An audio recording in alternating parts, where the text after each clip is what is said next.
গত ২৬ ফেব্রুয়ারি বাংলাদেশ আমজনগণ পার্টির নিবন্ধন ইস্যুতে গণবিজ্ঞপ্তি জারির পর পাওয়া বিভিন্ন অভিযোগের শুনানি করে নির্বাচন কমিশন। এই শুনানি ত্রয়োদশ জাতীয় সংসদ নির্বাচনের আগে হবার কথা থাকলেও আইন ও বিধি বহির্ভূত নানা কারণ দেখিয়ে নির্বাচন কমিশন ১১৪ দিন পর শুনানি করে।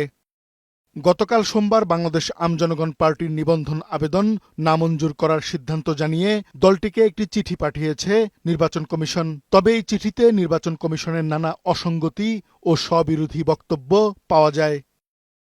চিঠিতে প্রথম তদন্তে ২৫টি জেলার মধ্যে ২০টি জেলার ও দ্বিতীয় তদন্তে ২৪টি জেলার তথ্য সঠিক পাওয়া গেছে বলে জানিয়েছে নির্বাচন কমিশন। আইন বিধির তোয়াক্কা না করে স্বরাষ্ট্র মন্ত্রণালয় ও গোয়েন্দা সংস্থার মাধ্যমেও তদন্ত করায় নির্বাচন কমিশন। স্বরাষ্ট্র মন্ত্রণালয়ের প্রতিবেদনে ২৪টি জেলার মধ্যে ৮টির তথ্য সঠিক পায় বলে জানায় চিঠিতে। অথচ নির্বাচন কমিশনের দলের পক্ষ থেকে ২৩টি জেলার তথ্য দিয়ে আবেদন করেছিল।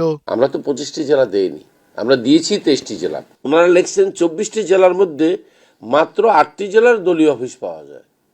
তো দুইবার বলে গেলেন ২০টার পাওয়া গেছে, একবার বললেন ২৪টার পাওয়া গেছে। আসলে কেউ বোধহয় বসে বসে শুধু মন গড়া লিখতেছে, মানে যেভাবে ডিকটেশন দিছে আর কি। কেউ একজন বলতেছে লেখাতে একটা কিছু লিখে দিলে হবে, আমরা তো দেবই না, মানে মাইন্ড সেট করে রাখছে আর কি, আগে দেবে না। তো এখন ২৪ জেলার মধ্যে ৮টি জেলা অফিস পাওয়া যায়, ১০৩টি উপজেলার মধ্যে নাকি ৩৭টার পাওয়া গেছে। কি অদ্ভুত ব্যাপার। দলের আবেদন নামঞ্জুর করার নির্বাচন কমিশন যে কারণগুলো দেখিয়েছে তার প্রায় সবগুলো ব্যক্তিগত। আমজনগণ পার্টির আহ্বায়ক ডক্টর মোহাম্মদ রফিকুল আমিন সকল অভিযোগ প্রত্যাখ্যান করেছেন। সবগুলোই অসত্য অভিযোগ, জাস্টিস আমরা পাইনি এবং আমরা বুঝতে পারতেছি যে আমাদের প্রতি অনেক বড় অন্যায় করা হয়েছে। আমি এই বিষয়ে অবশ্যই আইনের দ্বারস্থ হব। ডেস্টিনিতে যারা এখানে বিনিয়োগ করেছে তারা আর রাজনীতি করতে পারবে না, তাদের কোনো আইডেন্টিটি দেওয়া যাবে না। তাই উনি একটা তকমা লাগাই দিলেন যে এরা হচ্ছে ডেস্টিনির লোক। এটা একটা গাঁজাখড়ি মিলিয়ে দিছে, ব্যাখ্যা দিয়েছে ওনারা। আমার মনে হয়, আমি সরি টু সে, তাদের ঘটে সমস্যা আছে, বুদ্ধিমত্তা দিয়ে আছে। আর ওখানে আইন বুঝে এমন লোক ওখানে বসা আছে কিনা আমার ডাউট আছে। I have a self doubt. যেদিন আমাকে শোনার জন্য ডাকা হয়েছে, আমার উল্টা দিকে ৪-৫টা ছেলে বসানো হয়েছে। একটার তো আমি আইডেন্টিফাই করছি, ওটা যুবলীগ করে। এরা হচ্ছে ছিনতাইকারীকে আমার উল্টা দিকে বসাচ্ছে, এরা আমার অভিযোগকারী, এরা নাকি বিনিয়োগকারী। কি আশ্চর্য! লক্ষ লক্ষ লোক বিনিয়োগ করেছে, ওনারা 10টা বিনিয়োগকারী সেদিন বসানো উচিত ছিল আমার উল্টা দিকে। তা না করে কোথেকে ৪-৫টা ছিনতাইকারী ধরে নিয়েছে, যাদের আইডিও চেক করে নাই তারা প্রকৃত বিনিয়োগ করেছে কিনা। আমার বিরুদ্ধে নাকি কেউ অভিযোগ উত্থাপন করলে আমি রাজনৈতিক প্রভাব বিস্তার করে তাকে থামাবো। বাবা, ওনারা এখন ক্যাডার লাইনেও গেছেন। এবং আরেকটা কথা বলছে, মানি লন্ডারিং মামলায় নিজেকে রক্ষা করার চেষ্টা করবেন। মানি লন্ডারিং মামলা তো হলো আওয়ামী লীগের দেয়া তকমা। এই মামলায় তো বানিয়েছে আওয়ামী লীগ সরকার ইচ্ছা করে আমাকে ভিতরে ঢুকানোর জন্য। আপনি এটা সমর্থন করতেছেন কেন হঠাৎ করে? আর মানি লন্ডারিং মামলার এই তকমাতে তো আমি 12 বছর সাজা কেটে বেরিয়ে গেছি, আর আমাকে আর রক্ষা করবে কি? লাশের আবার ব্যথা কি? মাননীয় প্রধানমন্ত্রী সংস্কার করুক, ইয়ে প্রতিষ্ঠা করুক, ন্যায় বিচার প্রতিষ্ঠা করুক, কিন্তু নির্বাচন কমিশন থেকে শুরু করুক। এইটা হলো ১ নম্বর ঘুণে ধরা জিনিস। গত বছরের ৪ঠা নভেম্বর হ্যান্ডশেক প্রতীক বরাদ্দ দিয়ে নির্বাচন কমিশন বাংলাদেশ আমজনগণ পার্টির নিবন্ধন দিতে গণবিজ্ঞপ্তি জারি করে।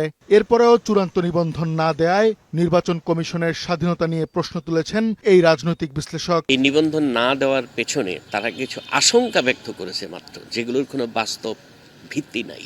আমজনগণ পার্টির রেজিস্ট্রেশনের এই বিষয়টি দিয়ে আমরা এই সিদ্ধান্তে আসতে পারি যে বাংলাদেশের নির্বাচন কমিশনের স্বাধীনতা, এই স্বাধীনতাটা আসলে আমরা বাইরে থেকে যেভাবে দেখি, বাস্তবে আসলে সেটা সেভাবে কাজ করছে না। এই ঘটনা দিয়ে আমরা যদি বিচার করি তাহলে নির্বাচন কমিশনের অনেক কার্যক্রমই প্রশ্নবিদ্ধ। এই সিদ্ধান্তকে বেআইনি বলছেন সুপ্রিম কোর্টের আইনজীবী ও সাবেক সিনিয়র জেলা ও দায়রা জজ শাহজাহান সাজু। কোনো রাজনৈতিক দল গঠন করতে যে সেই ব্যক্তির ব্যক্তি চরিত্র, সেই ব্যক্তি জেলে আছে কিনা, তার অন্য কোনো অপরাধ আছে কিনা, যদি থেকে থাকে তার বিচারের জন্য আলাদা বাংলাদেশের বিচার ব্যবস্থায় তার বিচার হবে, জেল হবে, ফাঁসি হবে। কিন্তু তার যে নাগরিক অধিকার, তার যে মৌলিক অধিকার, এই দেশে যতক্ষণ সে নাগরিক হিসাবে বেঁচে থাকবে তার রাজনৈতিক দল করার অধিকার আছে। রাজনৈতিক দলের মানে দল প্রতিষ্ঠিত করে সেই দলের প্রেসিডেন্ট সেক্রেটারির অধিকার আছে। নিজস্ব প্রতীক দিয়ে নির্বাচন করার অধিকার আছে। যেটা দেখলাম এইখানে হচ্ছে ব্যক্তিগত আক্রমণ করা হয়েছে। আমি এই দেশের নাগরিক হিসেবে দল করতে পারবো না। আমি ফৌজদারি মামলা আসামি হলেও পারবো। আমি কনভিক্টেড হলেও যতক্ষণ মধ্যে অ্যাপিলেট ডিসিশন পর্যন্ত রিভিউ হয়ে যখন আমার কনভিকশন কনফার্ম না হবে ততক্ষণ পর্যন্ত আমি এই দেশের নাগরিক। আমার ফাঁসি না হওয়ার আগ পর্যন্ত আমি নাগরিক, আমি ফাঁসি হওয়ার আগেও তো আমি খালাস পেয়ে যেতে পারি, আমি প্রেসিডেন্সিয়াল মার্সিতে আমি খালাস পেয়ে যেতে পারি।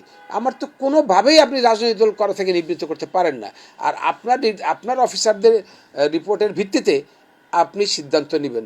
আপনি অন্যদের বিরুদ্ধে সিদ্ধান্ত নিলেও ইলেকশন কমিশন যে বোকামিটা করেছে, তারা যে নিজেরা কি বলবো, অজ্ঞ, অক্ষম, অপারক, নির্বোধ, এই জন্য ওরা বোকার মতো করে অন্যান্য এজেন্সির গোপনে তারা তদন্ত করতেই পারতো, সেটা দেখার বিষয় না। ওই রিপোর্টগুলো এনে তারপরে ওদের যে আইন আছে আইনের ভিতরে ঢুকাই দিয়ে বলতো এই প্রবলেমগুলো আছে, কিন্তু they can refer, they have got information from other sources, that is the law enforcing agency, NSI, SB। এটা তো তার কথা নাই। তুমি তোমার লোকের বিশ্বাস করো না, অন্যদের উপরে বিশ্বাস করবে কেন? তাহলে তোমার তো অস্তিত্ব থাকে না। আমি তো অবশ্যই বলবো এটা বেআইনি সিদ্ধান্ত, এটা অন্যায় সিদ্ধান্ত হয়েছে, এটা হয় না, আইন অনুযায়ী এটা হয় না, কারণ এটা ম্যালাফাইডলি করা হয়েছে, অন্য জায়গাতে সুতা নাড়া হয়েছে। নির্বাচন কমিশন বলছে দলের পক্ষ থেকে উচ্চ আদালতে যাবার সুযোগ আছে।